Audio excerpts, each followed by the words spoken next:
श्री गुरुवे नमः। श्राद्धा सरसविहारिणे नमः। श्री शुक श्याम चरणदासो जयति। श्री सरस निकुंज पीठाधीश्वर आचार्य श्री श्री अलबेली माधुरी शरण जी महाराज जी के श्री चरण कमलों में दंडवत प्रणाम। जय जय श्री राधे श्याम। जय जय श्री राधे। प्रस्तुत है डॉक्टर अवध बिहारी लाल कपूर द्वारा रचित ग्रंथ ब्रज के भक्त से श्री कुंजदास बाबा जी का चरित्र। श्री कुंजदास बाबा जी, केशी घाट, वृंदावन। श्री कुंजदास बाबा उन 12 महापुरुषों में से हैं जिन्हें बंगाल के प्रसिद्ध महात्मा श्री रामदास बाबा जी महाराज अपना गुरु मानते थे। उन्हें प्रेम संपत्ति जैसे परंपरागत रूप से उत्तराधिकार में प्राप्त थी। वे श्री निवासाचार्य प्रभु के वंशज थे। श्री निवासाचार्य प्रभु गौर प्रेम की मूर्ति थे।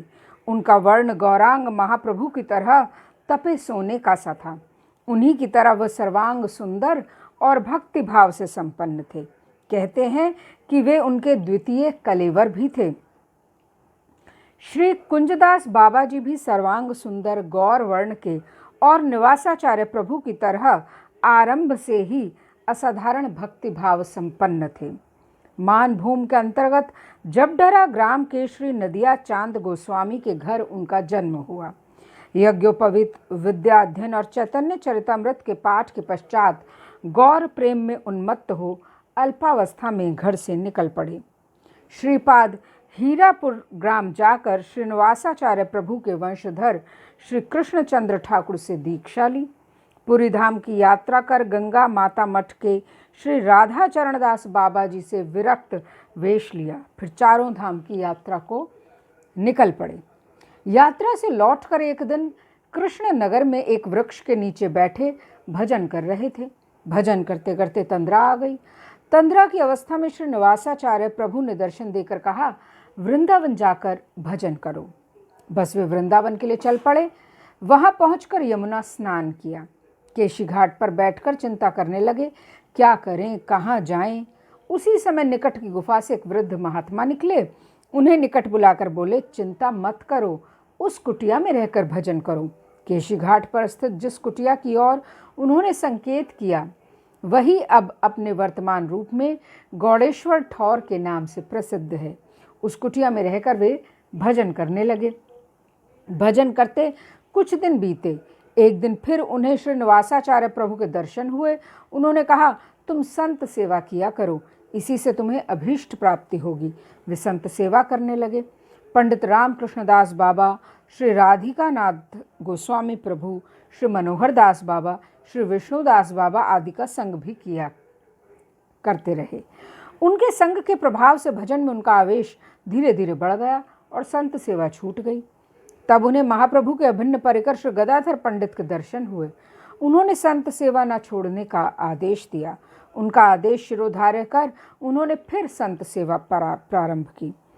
फलस्वरूप उन्हें श्री कृष्ण प्रेम की प्राप्ति हुई। अष्ट सात्विक भाव उन्हें अष्ट प्रहरियों की तरह हर समय घेरे रहते। थोड़ा सा भी उद्दीपन होने से प्रकाशित हो जाते। पाठ कीर्तन में उन्हें अपूर्व भावावेश होता। अश्रु, कंप और पुलक से सारा शरीर व्याप्त हो जाता।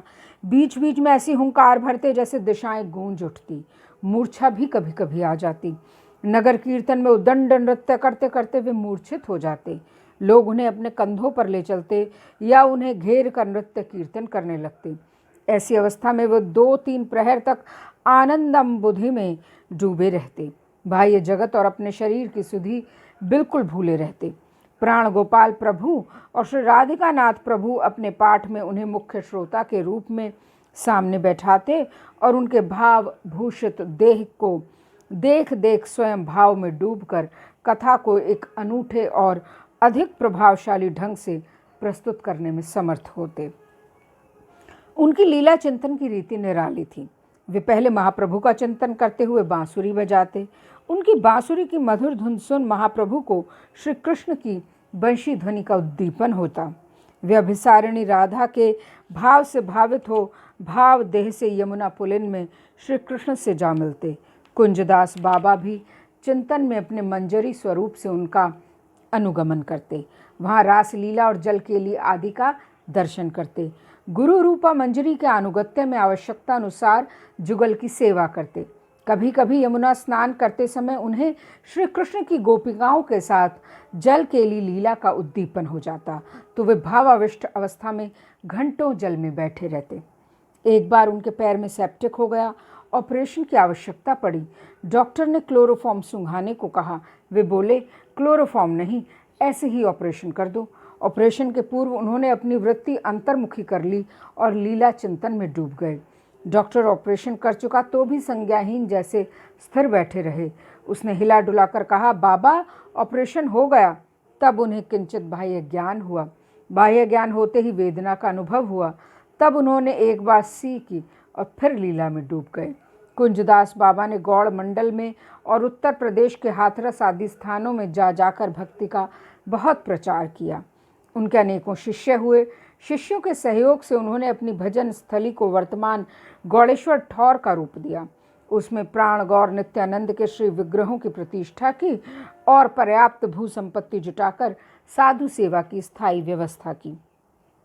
आज भी वो स्थान व्रज के साधु वैष्णवों के आतिथ्य और उनकी सेवा के लिए प्रसिद्ध है। सन 1942 में चैत्र शुक्ला चतुर्थी के दिन उन्होंने नित्य लीला में प्रवेश किया। श्री राधा सरस बिहारी लाल की जय।